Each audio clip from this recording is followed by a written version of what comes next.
हरे कृष्णा। श्रील प्रभुपाद की जय। श्रीमद् भगवद गीता अध्याय 2 श्लोक संख्या 68।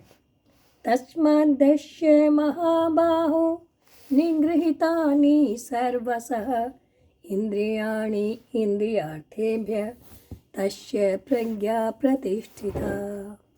अर्थात भगवान कह रहे हैं, अतः हे महाबाहु, जिस पुरुष की इंद्रियां अपने अपने विषयों से सब प्रकार से विरत होकर उसके बस में है, उसी की बुद्धि स्थिर है।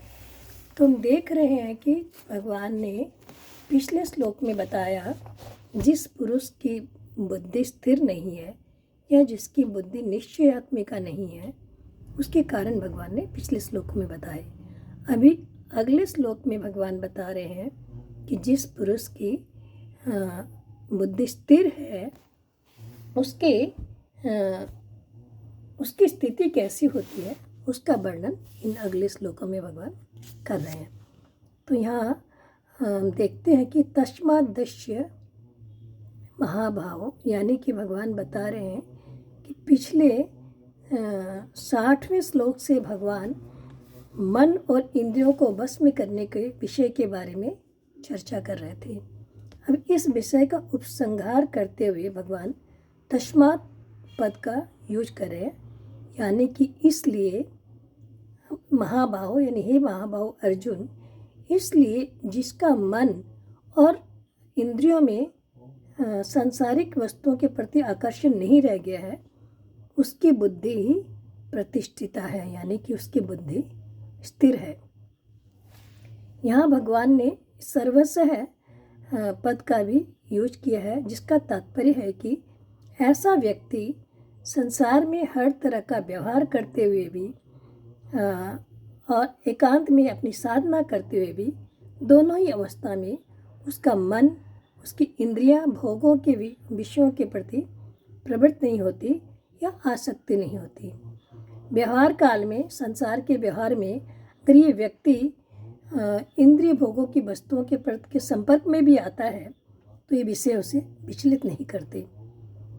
हमें देखने में कई बार ऐसा लग सकता है कि भक्त सांसारिक चीज़ों के भोग में लगा हुआ है, परंतु दिखने में हमें ऐसा लग सकता है, पर भीतर से उसके अंदर इन सारी वस्तुओं के प्रति न तो राग उत्पन्न होता है, न ही आसक्ति उत्पन्न होती है।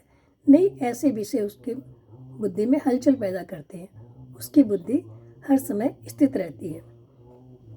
और उसका मन भी इंद्रियों के साथ मिलकर उसकी बुद्धि को विचलित नहीं कर सकता। जिस प्रकार से कोई पहाड़ को नहीं डिगा सकता, ठीक वैसे ही ऐसे व्यक्ति की बुद्धि दृढ़ हो जाने पर कोई भी विषय वस्तु उसके भीतर हलचल पैदा नहीं कर सकती। इस श्लोका में भगवान ने एक निगृहीतानि शब्द का भी यूज किया है, यानी कि जिसकी इंद्रियां विषयों के और से पूरी तरह से बस में है, अर्थात लेश मात्र भी उसके अंदर राग, आसक्ति या खिंचाव नहीं रह गया है, फिर उसकी इंद्रियां उसे विचलित नहीं कर सकती। तो यहाँ एक हम उदाहरण देख सकते हैं।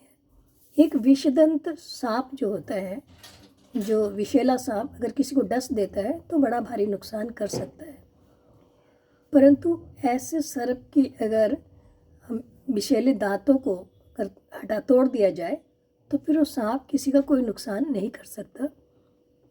ठीक वैसे ही इंद्रियों को भी विषैले सर्प के साथ तुलना करते हैं, और ऐसे हमारी इंद्रियां अगर बस में ना हो तो एक विषैले सर्प की तरह हमारा नुकसान कर सकती है, हमारा पतन कर सकती है।